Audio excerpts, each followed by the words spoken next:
Slammed at the gas pump. And now, well, the head of the Labor's International Union of North America, it's a mouthful, wants Congress to raise the federal gas tax, and he wants to use that money for more infrastructure spending. Critics say his members would benefit because, well, they represent construction workers.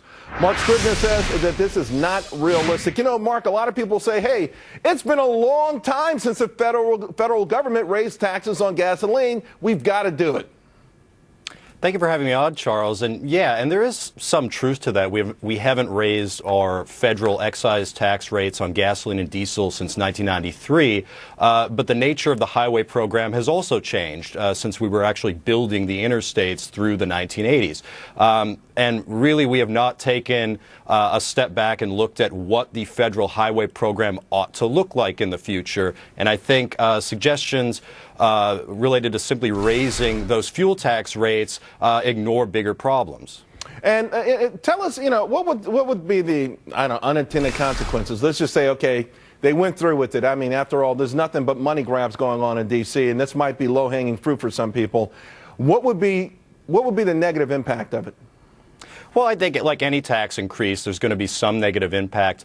But really the problem is this doesn't fix the core programmatic issues. We are spending now about, well, over a third of the revenue that we collect from drivers on non-road projects. A lot of that's mass transit, but, you know, we always hear about these sort of livability enhancements, such as bike trails and things like that, that are receiving federal fuel tax revenue.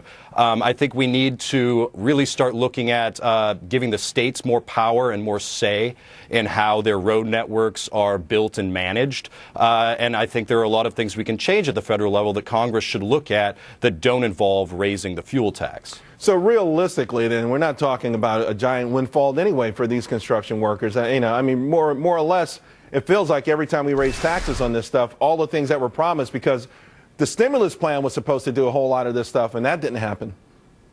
Absolutely. Yeah, that's absolutely correct.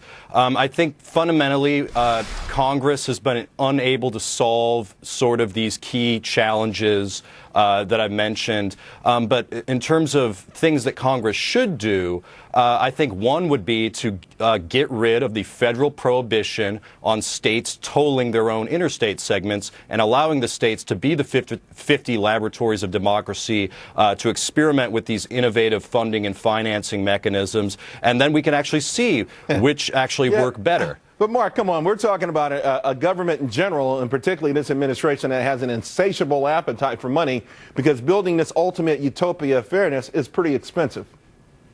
That's absolutely true. But I think we're already seeing movement in the states to try to solve the problems that have been created due to federal incompetence and inaction. For instance, on July 1st, 8 states decided to increase their state fuel taxes.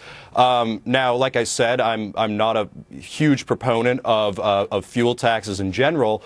I think there are much more better ways to do this, such as more all-electronic tolling, perhaps looking at mileage-based user fees, and certainly public-private partnerships. But going back to the original point that the union head brought up, I don't think this is going to resolve any of the core problems that are really facing our road networks. And I got to tell you, people are confused. I know, listen, I'm in Jersey. They got rid of all the toll booth operators and put in the Easy Pass, and still the tolls went up. So I'm real confused as to where the cash is going anyway. And I think a lot of other people are, too. It just seems like another convenient excuse to hit us in the wallet. Mark, you walked us through it perfectly. We appreciate it. We'll see you again real soon. It's my pleasure, Charles. All right. Hey, guys, would you like fries with that?